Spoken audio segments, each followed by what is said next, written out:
Kali ini saya akan menjelaskan sebuah pengalaman pribadi tentang mempersiapkan grup reseller. Ini adalah pengalaman yang saya belajar dari masa lalu saya waktu saya mempersiapkan dulu grup web praktis. Saya mempersiapkan sekarang di grup divisi yang lain. Saya membuat sebuah model. Modelnya adalah ternyata grup reseller harus dipersiapkan dengan matang, dengan baik. Artinya, kalau teman-teman sudah melakukan rekrutmen, maka orang-orangnya akan masuk ke dalam grup. Grup apa itu? Itu adalah grup reseller yang terdaftar. Nah, orang-orang yang masuk grup reseller, mereka adalah reseller baru.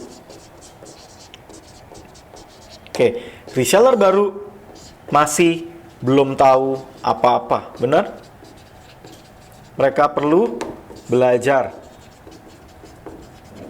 Nah, di grup reseller nanti ada aktivitas yang namanya pembinaan. Tetapi sebelum teman-teman berbicara mengenai aktivitas pembinaan, aktivitas jualan, sharing, promosi, apapun itu, teman-teman perlu yang namanya persiapan. Apa saja yang teman-teman perlu persiapkan? Saya mulai dari yang pertama. 1. Teman-teman harus tahu tujuan grupnya apa. Oke, teman-teman harus tahu persiapannya dimulai dari tujuan.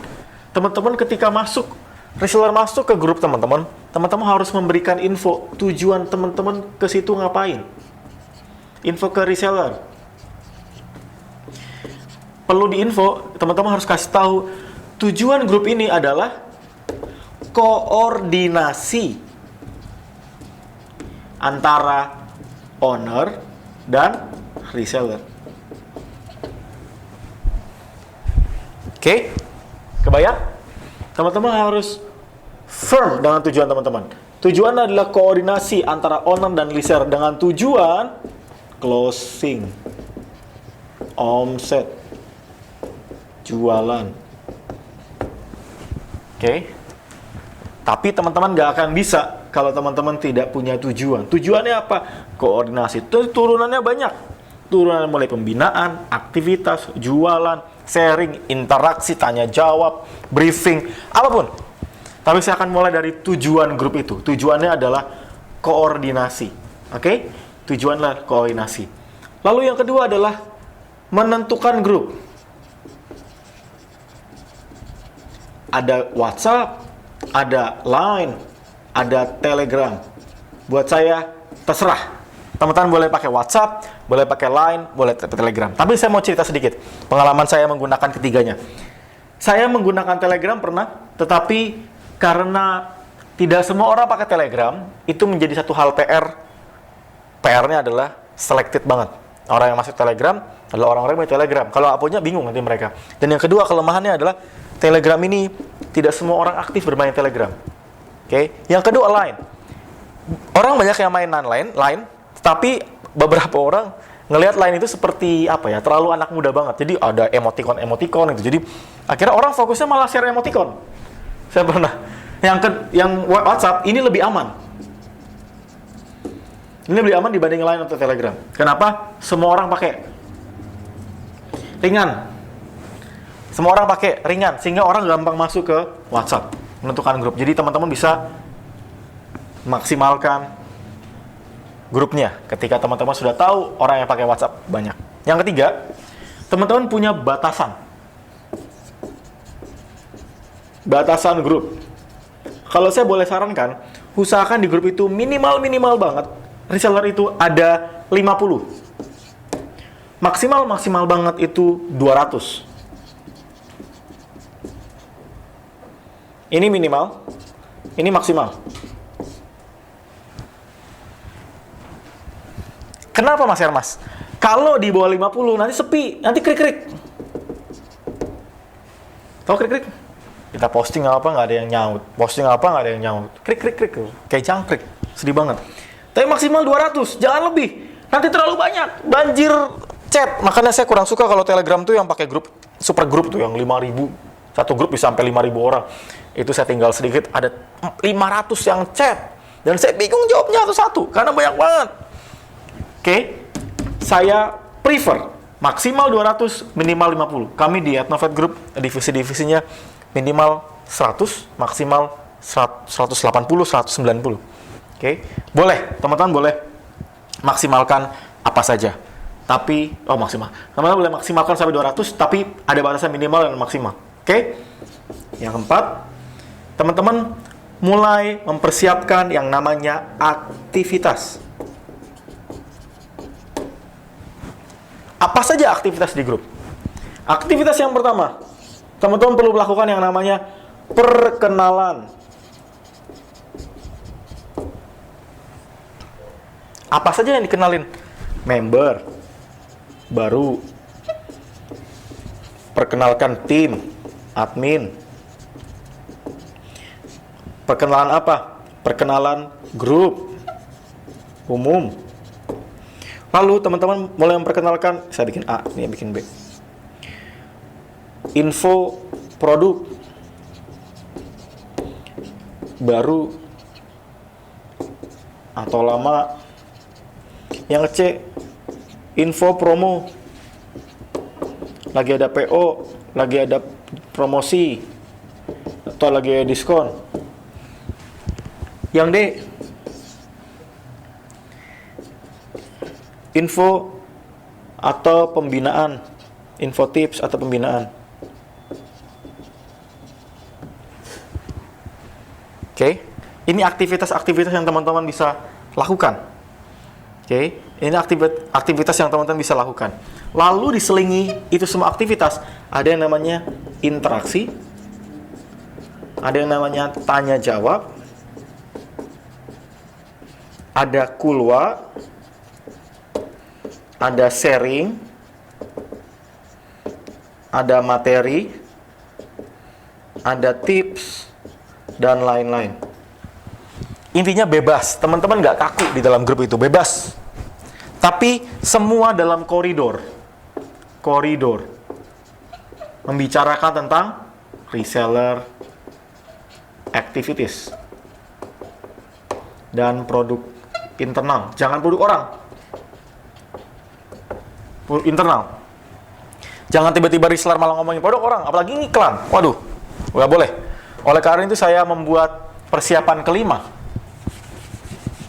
Persiapan itu adalah membuat rules. Membuat rules itu penting sekali. Kenapa? Ketika teman-teman masuk ke grup, pasti orang yang datang adalah orang-orang yang memiliki latar belakang, background, objektif, tujuan, dan misi yang berbeda-beda. Ada tujuannya orangnya baik untuk mendapatkan income, dia mau belajar. Ada tujuannya yang belum tentu baik. Ya benar, belum tentu baik. Datang tujuannya untuk mengambil reseller yang lain. Ada yang seperti itu. Itu bahaya sekali. Orang masuk, ambil itu. Atau malah kadang-kadang, kalau kita bikin yang free, yang berbayar aja, kadang-kadang ada suka orang nyisipin iklan, apalagi yang free. Udah masuk ke grup, dia beriklan. Kebayang? Dia beriklan. Seenak jidat dia beriklan. Wah, itu nggak benar banget. Oleh karena itu kita bikin yang namanya rules. Peraturan grup. Peraturan yang pertama, teman-teman harus punya peraturan penting. Peraturannya adalah tidak boleh spam iklan. Iklan. Tidak boleh spam atau beriklan. Gak boleh. Bahkan ada yang bilang Sabtu Minggu dibolehin iklan. Kalau saya sarankan jangan beriklan. Fokus ke produk itu. Kalau ada orang yang beriklan sekali, lihat ini pengalaman saya. Ketika ada orang yang diperbolehkan beriklan sekali, yang lain juga ikutan beriklan. Jadi apa? Pasar iklan. Itu jadi pasar tumpah semua. Itu orang iklan semua. Jadi spamming. Oke? Oleh karena itu saya dorong teman-teman jangan diperbolehkan beriklan. Kalau perlu dibikin rules. Rules-nya adalah 3 kali beriklan langsung di-remove. Tegas. Saya pernah melakukan itu. 3 kali beriklan, langsung remove. Kenapa? Kalau nggak diginiin, teman-teman, nanti mereka akan jadi kebiasaan. Apa kebiasaan mereka suka lakukan? Mereka suka kebiasaan begini. Maaf, salah chat. Sekali ya nggak apa. Besoknya, maaf, salah chat. Minggu depan maaf salah chat. Jangan-jangan itu teknik lagi. Tekniknya adalah maaf salah chat tapi gambarnya iklan. Besok salah chat gambarnya iklan. Jangan-jangan dia disengaja. Hati-hati.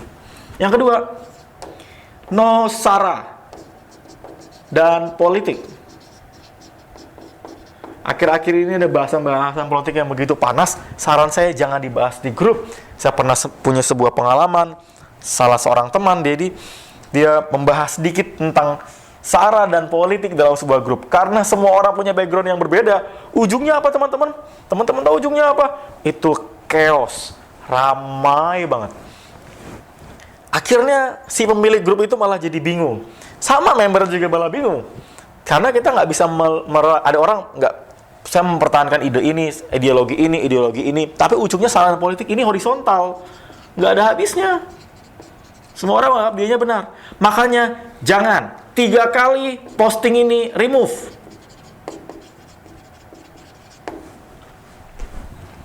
Ini penting. Rules ini dibikin poster ya teman-teman. Posternya pakai apa mas? Saya nggak bisa Photoshop. Nggak perlu Photoshop. Teman-teman bisa pakai PowerPoint di save JPG. Bisa, gampang banget.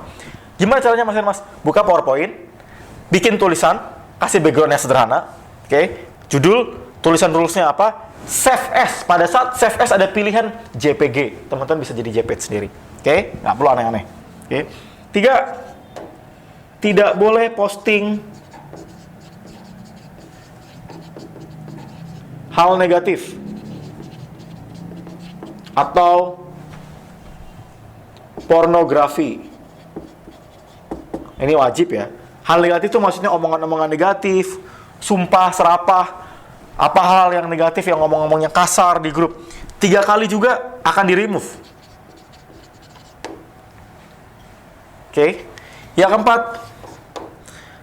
kalau di rule saya, mentaati peraturan yang sudah dibuat.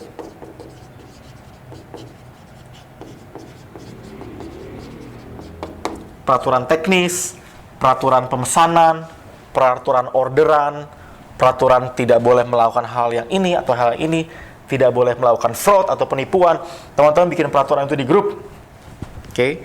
Yang kelima, misalnya rules-nya adalah aktif belajar atau aktif berinteraksi. Teman-teman bisa buat sendiri kok. Nggak kaku, teman-teman bisa buat sendiri. Intinya teman-teman bisa mempersiapkan rules-nya. Intinya teman-teman rules ini tujuannya cuma satu. Supaya grup reseller yang teman-teman buat kondusif untuk berkoordinasi. Set. Kalau koordinasinya udah baik, maka tujuannya adalah ini dia. Closing-nya bisa gede. Lihat ya. Ini semua persiapan ini buat tujuan grup yang di-sharingkan, menentukan grupnya grup apa, batasan grupnya bagaimana, aktivitasnya, lalu membuat rules. Tujuannya adalah agar grup reseller teman-teman itu kondusif. Agar kondusif, maka teman-teman setelah kondusif, teman-teman bisa melakukan koordinasi rutin yang baik dengan tujuan. Teman-teman bisa menghasilkan closing, omset, dan jualan yang besar. Oke? Kebayang sampai di sini? Dan saya mau kasih PR. PR di video kali ini, di pelajaran kali ini, teman-teman buat ini. Rules, peraturan di grup. Selain teman-teman tahu tujuan grup, menentukan grupnya mau pakai apa, batasan grupnya bagaimana, aktivitasnya mau apa saja, saya minta teman-teman tolong buat rules peraturan grup. Dibikin di kertas dulu aja, nggak perlu bikin JPEG. Nanti teman-teman bisa tiru. Bahkan kalau perlu tiru aja yang saya lakukan di Adnovate. Kamu bisa tiru. Intinya teman-teman tiru sini juga bisa. Tujuannya sederhana, teman-teman tidak perlu pusing-pusing bikin rules, nggak perlu aneh-aneh bikin rules. Tujuannya cuma satu, teman-teman bisa mempersiapkan grup teman-teman supaya kondusif, agar koordinasinya bisa berjalan dengan baik. Kebayang? Saya berharap teman-teman PR ini teman-teman sudah kerjakan. Nanti ketika banyak reseller yang join di grup teman-teman nggak kebingungan. Teman-teman bisa berjalan dengan efektif. Oke, good luck. Saya tunggu PR-nya, saya tunggu action-nya. Semoga berhasil.